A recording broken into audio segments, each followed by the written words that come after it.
Hello everyone. चलिए आज की क्लास शुरू करते हैं। पिछली क्लास जब ली थी तो मैंने पहले बता दिया था कि आज की जो क्लास होने वाली है हमारी न्यूमेरिकल्स की होने वाली है। तो सब लोग तैयारी से है ना? चलिए क्लास शुरू करते हैं। ये पहला न्यूमेरिकल क्या है हमारा जी? पहला न्यूमेरिकल है हमारा, एक व्यक्ति 100 मीटर की दूरी 10 मीटर प्रति सेकंड की चाल से तथा इसके आगे 100 मीटर की दूरी और 5 मीटर प्रति सेकंड की चाल से तय करता है। व्यक्ति की औसत चाल ज्ञात कीजिए। समझ में आया? क्या है सवाल हमारा? एक व्यक्ति है जो 100 मीटर की दूरी तो कितनी चाल से तय करता है? 10 मीटर प्रति सेकंड की चाल से तय करता है, और इससे आगे की जो 100 मीटर की दूरी है वो 5 मीटर प्रति सेकंड की चाल से चलता है। यानी व्यक्ति कुल मिलाकर कितने मीटर की दूरी तय करता है? 200 मीटर की। 100 मीटर की दूरी वो 10 मीटर प्रति सेकंड के वेग से तय करता है, और आगे की जो 100 मीटर की दूरी हो 5 मीटर प्रति सेकंड के वेग से तय करता है। तो हमें क्या करना था? व्यक्ति की औसत चाल बतानी है। देखिए कंपटीशन में भी इस तरीके का सवाल बहुत ज्यादा पूछा जाता है। ठीक है, औसत चाल का। तो औसत चाल कैसे निकालते हैं? औसत चाल बराबर होता है बेटे कुल दूरी बटे कुल समय। ठीक है, तो देखिए कैसे निकालेंगे हम इसे। हमारे पास S1 पहली दूरी है 100 मीटर, S2 हमारे पास 100 मीटर है दूसरी दूरी है, V1 पहला वेग है हमारे पास, V2 दूसरा वेग है। ठीक है,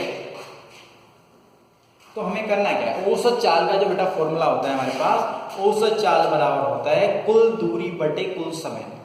अगला समय औसत चाल बराबर होता है कुल दूरी बटे कुल समय। कुल दूरी कितनी है भाई हमारे पास? 100 + 100। कुल दूरी तो है हमारे पास 200 मीटर, पर हमारे पास कुल समय नहीं है। ठीक है, तो क्या करना पड़ेगा? हमें पहले कुल समय निकालना पड़ेगा, और कुल समय निकालने के लिए क्योंकि दो पार्टों में दूरी तय की गई है तो दोनों पार्टों का अलग अलग समय निकालेंगे, और समय बराबर क्या होते हैं? समय बराबर होता है दूरी बटे चाल। तो पहले पार्ट में पहले 100 मीटर की दूरी तय करने में उसने कितना समय लिया, ये निकालेंगे। अगले 100 मीटर की दूरी तय करने में उसने कितना समय नहीं लिया, ये निकालेंगे। फिर दोनों को जोड़ देंगे, हमारे पास क्या आ जाएगा? कुल समय आ जाएगा। जब कुल समय आ जाएगा, कुल दूरी हमारे पास है, औसत चाल का फॉर्मूला लगा देंगे कुल दूरी बटे कुल समय। तो अभी हम पहले पार्ट में तय किए तो समय निकालने, समय बराबर लगा दे दूरी बटे चाल। T1 बराबर कितना हो जाएगा? S1/V1। S1 की वैल्यू कितनी है? 100 है, और V1 की वैल्यू कितनी है? 10 है। ठीक है, तो T1 बराबर कितना आ गया? 100/10, यानी कितना आ गया? 10 सेकेंड। यानी S1 की वैल्यू आ गई हमारे पास कितनी? सॉरी, T1 की वैल्यू कितनी आ गई हमारे पास? 10 सेकेंड। अब निकालते हैं क्या? T2 निकालते हैं। तो T2 बराबर कितना? वही S2/V2, दूरी बटे चाल। तो T2 बराबर S2 कितना है हमारे पास? 100, और V2 कितना है? 5। तो 100/5 कितना आ गया? 20 सेकंड आ गया। T2 आ गया हमारे पास। ठीक है, अब हमने कुल दूरी का समय औसत चाल का फॉर्मूला लगा दिया। औसत चाल बराबर कुल दूरी बटे कुल समय। कुल दूरी कितनी है? S1 + S2। कुल समय कितना है? T1 + T2। कुल S1 का मान कितना है? 100, S2 का मान कितना है? 100, और T1 का मान कितना है? 10, और T2 का मान कितना है? T2 का मान निकाला हमने कितना? 20। ठीक है, तो औसत चाल कितनी होगी? 200/30। एक 0 से 0 कैंसिल हो गया, तो औसत चाल कितनी आ गई? 20/3 सेकेंड। 20/3 मीटर प्रति सेकेंड। आगे वाला बहुत सिंपल सवाल है और बहुत ज्यादा पूछा जाता है, कंपटीशन में बहुत ज्यादा सवाल आता है इस तरह के औसत चाल का। औसत चाल का सीधा सीधा फॉर्मूला होता है हमारे पास कुल दूरी बटे कुल समय। चाहे वो दूरी कितने ही पार्टों में, कितनी ही भिन्न चालों से तय की जा रही हो, क्या करेंगे हम?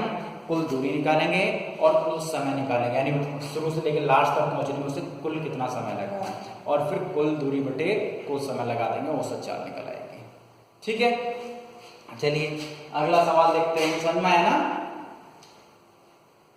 ठीक है, आगे देखते हैं। नेक्स्ट सवाल है हमारा, एक कार विरामावस्था से एक समान त्वरित गति करते हुए 25 सेकंड में 50 मीटर प्रति सेकंड का वेग प्राप्त करती है।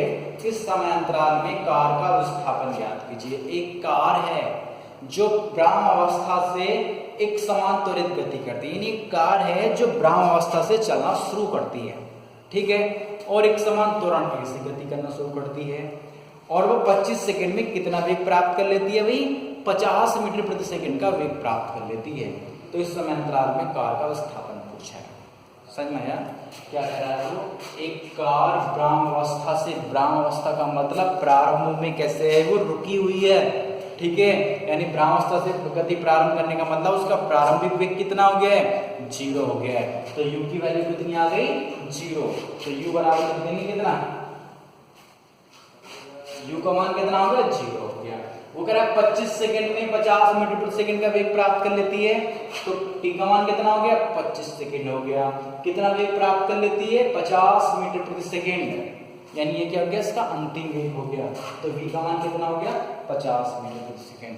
आगे बात समझ में, एक कार ब्रह्मावस्था से चलना शुरू करती है, यानी प्रारंभिक वेग 0 हो गया।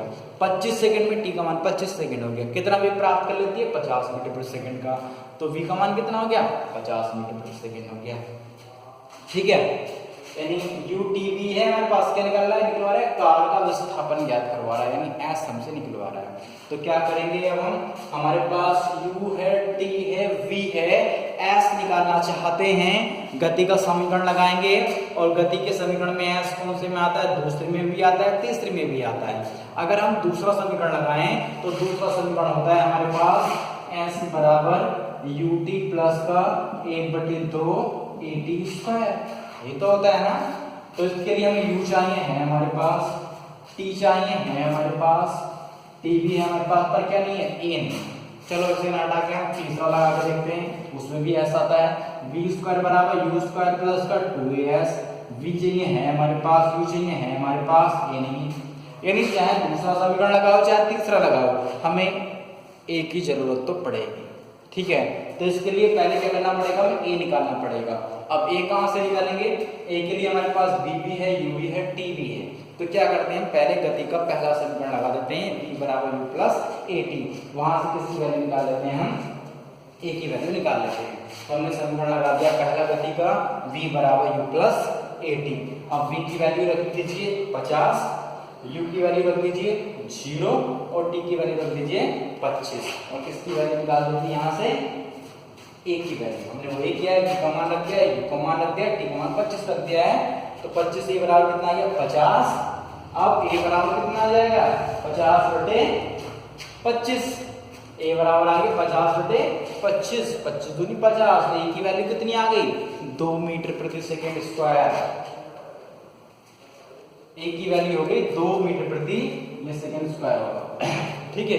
A बराबर आ गई 2 मीटर प्रति सेकेंड स्क्वायर, ठीक है। A की वैल्यू आ गई।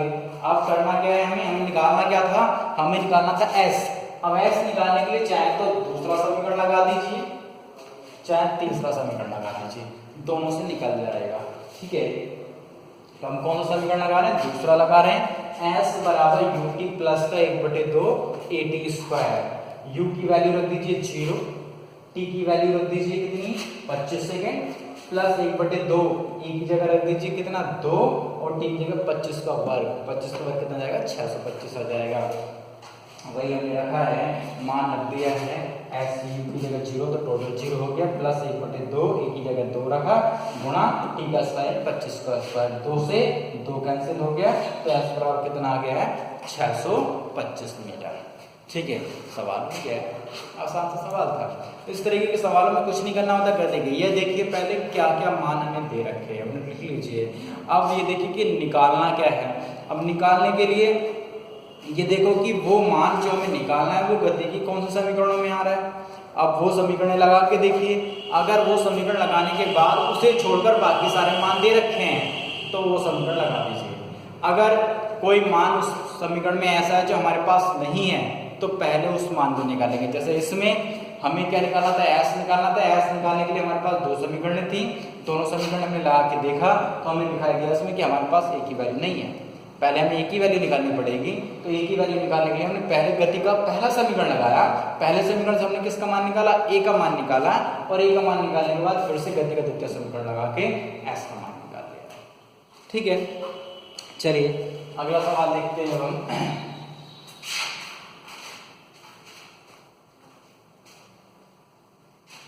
अगला सवाल क्या है हमारा, अगला सवाल है 20 मीटर प्रति सेकंड चाल से गतिमान एक कार एक समान मंदन उत्पन्न कर 100 मीटर की दूरी में रोक ली जाती है।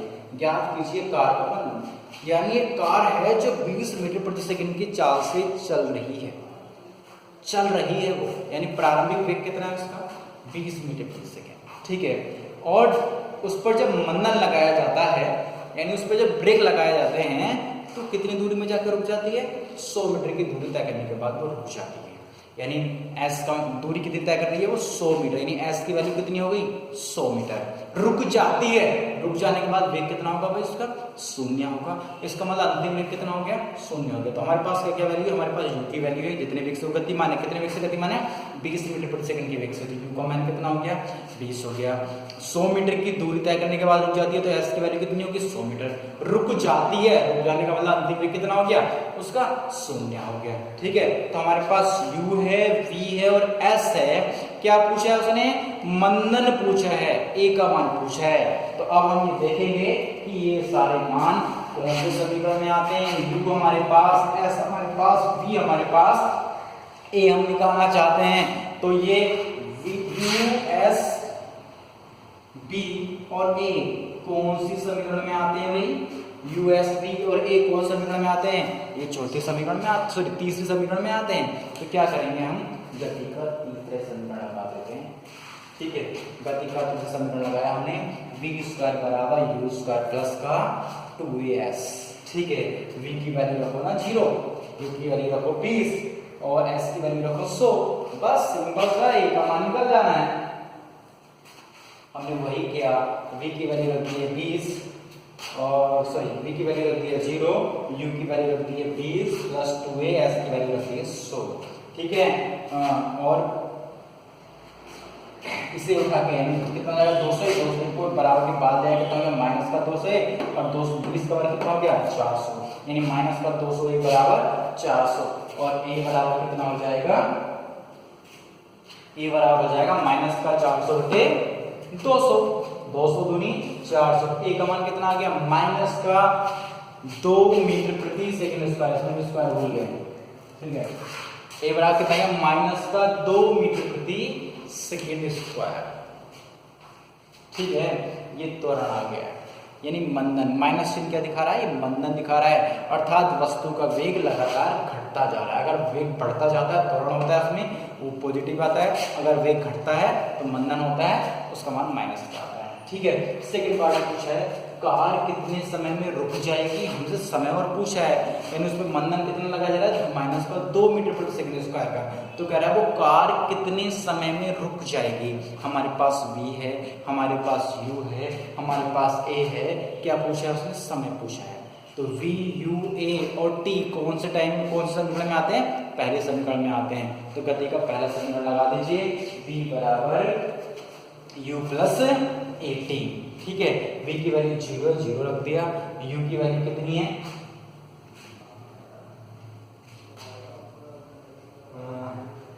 सॉरी समीकरण गलत लगी है, v बराबर कितना होता है u प्लस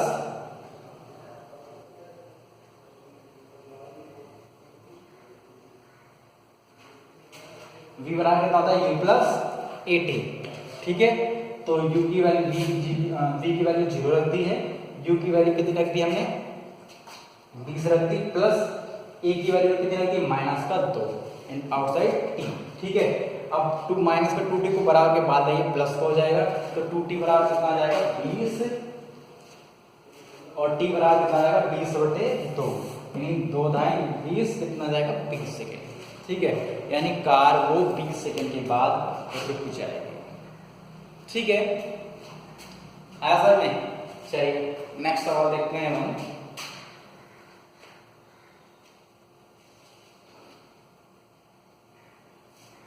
सवाल है हमारा 40 मीटर ऊंची मीनार की चोटी से गेंद ऊपर की ओर 10 मीटर प्रति सेकंड के वेग से फेंकी जाती है, जहां g बराबर कितना है 10 मीटर प्रति सेकंड स्क्वायर, ये स्क्वायर सब जगह छूट जाता है। g का मान कितना है 10 मीटर प्रति सेकंड स्क्वायर। तब याद कीजिए गेंद कितने समय में पृथ्वी से टकराएगी और पृथ्वी से टकराते समय इसका वेग कितना होगा। ठीक है, देखिए एक चीज मैं बता दूं, अब हमने गति के 3 समीकरण पढ़ी हैं, v बराबर u प्लस a t।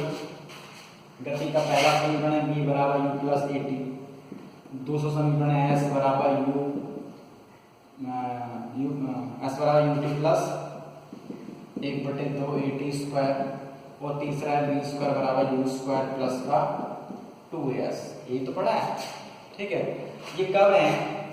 जब गति कैसी हो रही है? समतल में हो रही है, ठीक है। पर यदि गति कैसी हो रही है? ऊर्ध्वाधर तल में हो रही है, ऐसे गति हो रही हो, यानी गुरुत्व के अधीन, गुरुत्व बल के अधीन गति हो रही होती है, तो एक समीकरण बदल जाती है, कुछ मान बदल जाते हैं। जब उसमें क्या होता है, जब गुरुत्व के अधीन गति होती है तब एक ही जगह लेते हैं हम गुरुत्वीय त्वरण g, ठीक है, और विस्थापन s की जगह लेते हैं ऊंचाई हाइट h, ठीक है। और बस इतना ही चेंज करते हैं। तो अब पहला समीकरण क्या हो जाएगा? v बराबर u प्लस gt, दूसरा समीकरण क्या हो जाएगा? h बराबर ut प्लस का 1/2 gt स्क्वायर, और तीसरा समीकरण क्या हो जाएगा? v स्क्वायर बराबर u स्क्वायर प्लस का 2gh। ये गुरुत्व की आज अब गति कैसी हो रही है? ऊर्ध्वाधर तल में हो रही है, गुरुत्व के अधीन गति हो रही होती है, तो समीकरण लगाते हैं ये, ठीक है। पर इसमें थोड़ा लॉजिक लगाना होता है कि कब समीकरण में प्लस या कहाँ माइनस आता है। देखिए जरा, अगर गति हो रही हो ऊपर की ओर, यानी हम किसी पिंड को नीचे से ऊपर की ओर फेंके, पृथ्वी तल पे खड़े हैं और पृथ्वी तल पे खड़े होने के बाद वस्तु को ऊपर की ओर फेंक रहे हैं, तो क्या होता है? देखिए दो चीजें आती हैं इसमें, एक तो वेग आता है u होता है, और एक विस्थापन h होता है, और एक गुरुत्वीय त्वरण g होता है। तीन चीजें आती हैं, ठीक है। अगर हम वस्तु को नीचे से ऊपर की ओर फेंक रहे हैं, समझ में, नीचे से ऊपर की ओर फेंक रहे हैं, ठीक है, तो क्या होगा? वेग हमने कैसा दिया है उसे? ऊपर की ओर दिया है। विस्थापन भी कैसा होगा? ऊपर की ओर होगा। और g गुरुत्वीय त्वरण, गुरुत्वीय त्वरण तो हमेशा किसकी ओर लगता है? केंद्र की ओर लगता है, पृथ्वी के केंद्र की ओर लगता है। जी की दिशा कैसी होगी? नीचे की ओर होगी, तो जी होगा नीचे की ओर, ठीक है। u ऊपर की ओर, h ऊपर की ओर, और g कैसा होगा? नीचे की ओर। तो देखिए बोल्ट किसके जा रहे हैं? ऊपर वाले, यानी u और h कैसे ऊपर की ओर है, g केवल अकेला कैसा है? नीचे की ओर है। तो अर्थात क्या है? g को भी u और h के अनुसार बदलना पड़ेगा, ठीक है। अर्थात जहां भी g आ रहा है वहां से पहले g का मान कैसे लिया जाएगा? माइनस कर लिया जाएगा। अर्थात गति की जो समीकरण हो जाएगी, पहली हो जाएगी v बराबर u माइनस gt, दूसरी हो जाएगी h बराबर ut माइनस का 1/2 gt स्क्वायर, और तीसरा हो जाएगा v स्क्वायर बराबर u स्क्वायर माइनस का 2gh। कहा गया ये समीकरण है जब किसी वस्तु को हम पृथ्वी पे खड़े होकर वस्तु को ऊपर की ओर फेंकते हैं, तब g के पहले माइनस आता है, ठीक है। एक कंडीशन और बनती है, अगर ये तो हमने नीचे से ऊपर की ओर फेंका, अगर वस्तु को ऊपर से नीचे की ओर गिरा रहे हैं, ऊपर से नीचे की ओर गिरा रहे हैं, तो ऊपर से नीचे की ओर गिराने का मतलब हमने वेग कैसा दिया है? ये u का मान कैसा?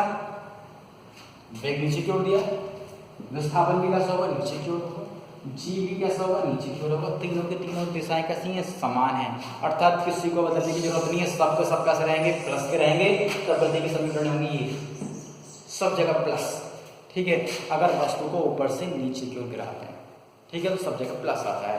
एक कंडीशन और बनती है, एक कंडीशन क्या बनती है? हम किसी छत पे खड़े हैं, यानी यहाँ पे खड़े हैं, पृथ्वी तल से h ऊंचाई पर खड़े हैं, किसी मकान की छत पर खड़े हैं, किसी मीनार पे खड़े हैं, किसी पहाड़ पर खड़े हैं, ठीक है। पहाड़ पर खड़े होने के बाद वस्तु को पहाड़ से ऊपर की ओर फेंक रहे हैं, हम पहले से ही ऊंचाई पर हैं और ऊंचाई पर खड़े होकर वस्तु को ऊपर की ओर फेंक रहे हैं, तो कैसे गति करेगा वो? यानी यहाँ से फेंका ऊपर जाएगा पहले वो, फिर वो नीचे आएगा, ऐसे तो आएगा, ठीक है। तो ये तीसरी कंडीशन में क्या होता है भाई? तीसरी कंडीशन में देखेंगे, हमने वेग कैसा दिया उसे? ऊपर की ओर दिया, और विस्थापन कैसे लेंगे? अंतिम बिंदु से प्रारंभिक बिंदु और अंतिम बिंदु की स्थिति के बीच की दूरी देखते हैं ना, तो प्रारंभिक बिंदु ये है, अंतिम बिंदु ये है, तो विस्थापन कैसा हो रहा है? नीचे की ओर, यानी h कैसा होगा? नीचे की ओर होगा। गुरुत्वीय त्वरण हमेशा नीचे की ओर होता ही है। अब देखिए g और h कैसे एक ही दिशा में है और u कैसा है? अपोजिट है, विपरीत है। तो अब नीचे की ओर वाले बोर्ड ज्यादा हैं, u अकेला रह गया, तो इसका मतलब क्या है, अब u को अपनी दिशा बदलनी पड़ेगी। ठीक है, तो अब गति के समीकरणों में u से पहले माइनस लगाएंगे, तो अब गति के समीकरण में पहले समीकरण कितनी जाएगी, v बराबर माइनस का u प्लस gt, s बराबर माइनस का ut प्लस का 1/2 gt स्क्वायर, और तीसरी हो जाएगी v स्क्वायर बराबर माइनस का u square plus 2gh। Simple सा फंडा है, अगर वस्तु को ऊपर से नीचे की ओर गिराओगे सब जगह प्लस आएगा, नीचे से ऊपर की ओर फेंकोगे तो जी से पहले माइनस आएगा, और यदि किसी ऊंचाई पे खड़े होकर वस्तु को फिर से ऊपर की ओर फेंकते हैं तो क्या होता है, तब यू से पहले माइनस आता है। ठीक है, इस सवाल में हमें ऐसा ही करना है। देखिए सवाल में क्या कहा है, सवाल शुरू करते हैं।